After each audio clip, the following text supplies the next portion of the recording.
Hello दोस्तों, कैसे हो आप। उम्मीद करता हूँ आप सही होगे, सुरक्षित भी होगे।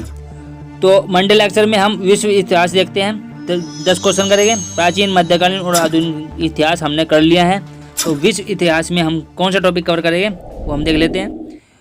हमारा मंडे लेक्चर में महा चैलेंज क्यों चला हुआ है, प्राचीन, मध्यकालीन, आधुनिक और विश्व इतिहास को लेकर हम 40 क्वेश्चन कवर कर रहे हैं आज के दिन विद इंपोर्टेंट नोट्स के साथ। तो विश्व इतिहास में देख लेते हैं टॉपिक कौन सा है। लेक्चर होगा आपका 2.4, दूसरा दिन है, चौथा लेक्चर है आज का। विश्व इतिहास में एशिया महाद्वीप का इतिहास कर रहे हैं, जो कि लेवल सेकंड होने वाला है। तो लेवल सेकंड में क्वेश्चन नंबर स्टार्ट होगा 11वें क्वेश्चन से। तो दुनिया का सबसे पुराना लगातार आबाद शहर पूछ रहा है, तो इसका करेक्ट आंसर हो जाएगा दमिश्क। दुनिया का सबसे पुराना लगातार आबाद शहर है, ठीक है, जो कि अब तक बना हुआ है।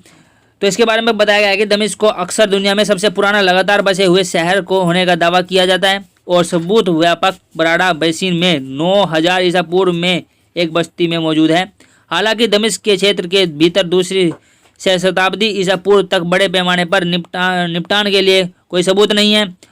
चालकोलिथिक काल से यह लगातार बसा हुआ है, ठीक है, इस कारण से ये बहुत पुराना शहर है दुनिया का। नेक्स्ट क्वेश्चन देखिए। नेक्स्ट क्वेश्चन में कहा गया है कि झंड अवेस्ता की पवित्र पुस्तक है। झंड अवेस्ता की पवित्र पुस्तक है, किस भाषा में लिखी गई है, तो ये बताना है आपको। ये जो करेक्ट आंसर हो जाएगा पारसी भाषा में लिखी गई पुस्तक है, ठीक है।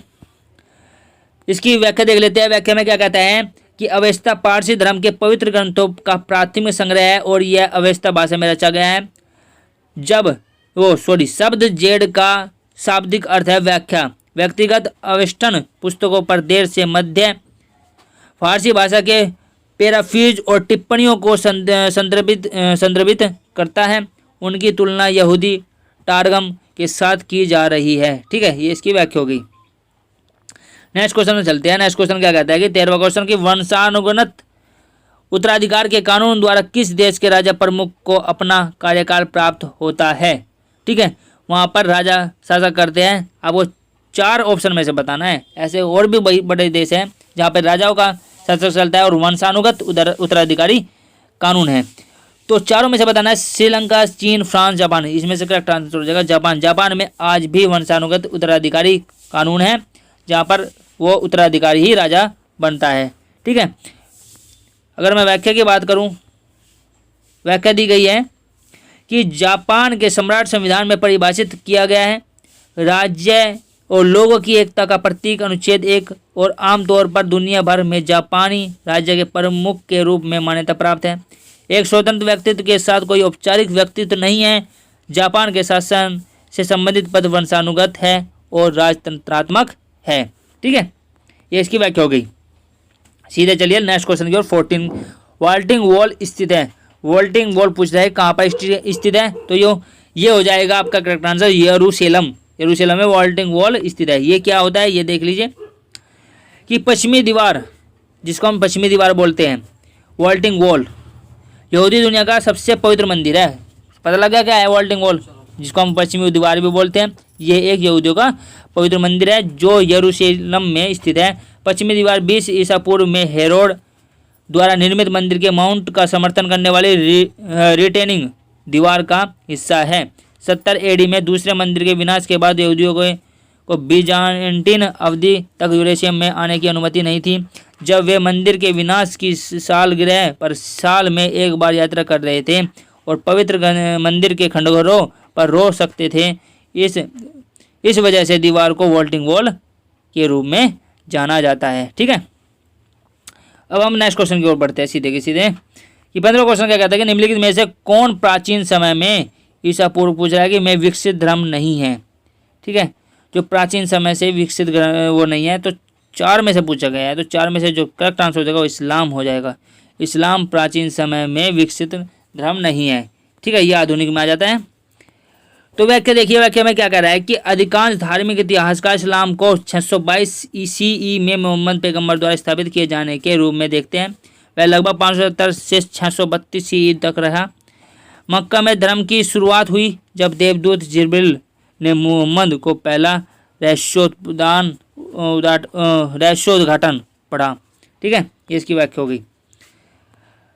16 क्वेश्चन देखिए। 16 क्वेश्चन में क्या कहता है कि चीनी राष्ट्रवादी पार्टी कुओमिंगतांग द्वारा पाया गया है। ये पूछ रहा है कि चीनी जो राष्ट्रवादी पार्टी है कुओमिंगतांग, ये पूछा कि किसके द्वारा पाया गया है, तो इसका करेक्ट आंसर होगा चियांग काई शेक द्वारा पाया गया है। इसका व्याख्या देखिए आप सीधे, व्याख्या में क्या कहता है कि चीनी राष्ट्रवादी पार्टी के रूप में अनुवादित कुओमिंगतांग 1912 से चीन के प्रारंभिक गणराज्य की प्रमुख पार्टी में से एक थी और आधुनिक ताइवान में प्रमुख राजनीतिक दलों में से एक बनी हुई है। इसकी मार्गदर्शक विचारधारा पीपुल्स के 3 सिद्धांत हैं।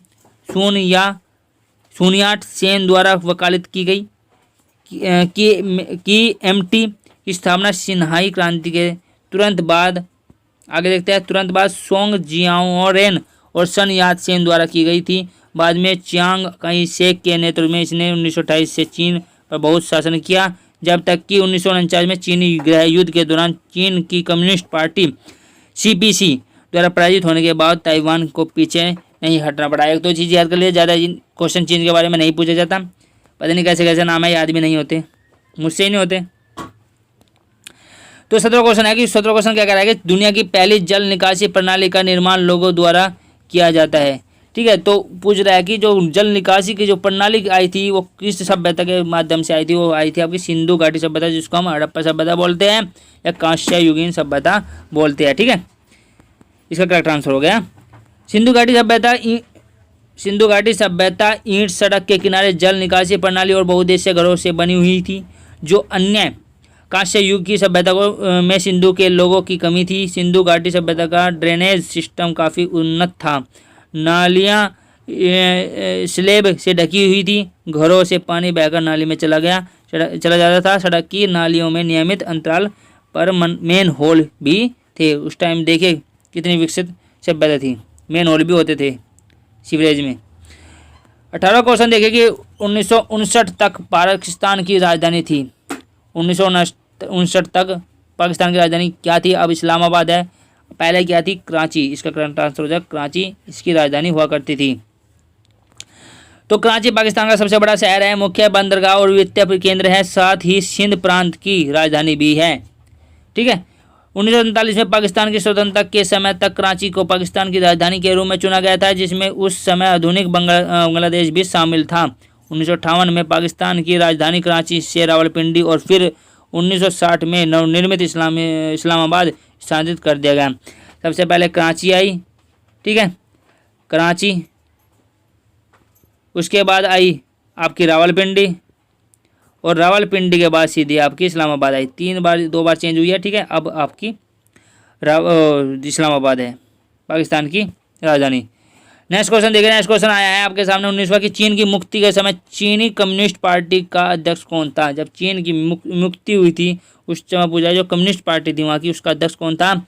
उसका अध्यक्ष था माओ जेडोंग उसका अध्यक्ष था।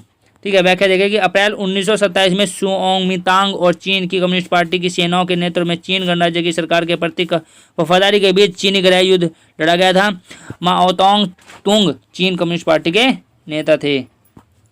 नेक्स्ट क्वेश्चन, लास्ट क्वेश्चन देखिए इस वीडियो का कि पेकिंग का पवित्र स्थान है। पेकिंग का पवित्र स्थान पूछा गया है, क्या है? इसका करेक्ट आंसर हो जाएगा कन्फ्यूशियसवाद पेकिंग का पवित्र स्थान है। ठीक है, इसके बारे में जानिए क्या होता है कि पेकिंग बीजिंग कन्फ्यूशियसवाद का पवित्र स्थान है। जो बीजिंग है चाइना में, उसको बता रहा है कि यह 500 ईसा पूर्व में कन्फ्यूशियस के नाम से मशहूर किंग फू तुसु द्वारा स्थापित किया गया था। इसका पवित्र पाठ दी एनालिटिक्स है। इसका पवित्र पाठ क्या है? दी एनालिटिक्स। ठीक है, तो इस वीडियो को यहीं पर समाप्त करते हैं। उम्मीद करता हूँ आपको पसंद आई होगी। क्वेश्चन बहुत ही इंपॉर्टेंट है, एशिया से रिलेटेड है। सारे के सारे जो क्वेश्चन हो गए एशिया के जो देश हैं एशिया महाद्वीप के, उससे रिलेटेड हो गए। तो आप इसको शेयर कीजिए, वीडियो को लाइक कीजिए, और अगर आप हमारे वीडियो चैनल पर नए हैं तो इस वीडियो को जरूर से जरूर शेयर कीजिए। धन्यवाद इस वीडियो को देखने के लिए। Press the bell icon on the YouTube app and never miss another update.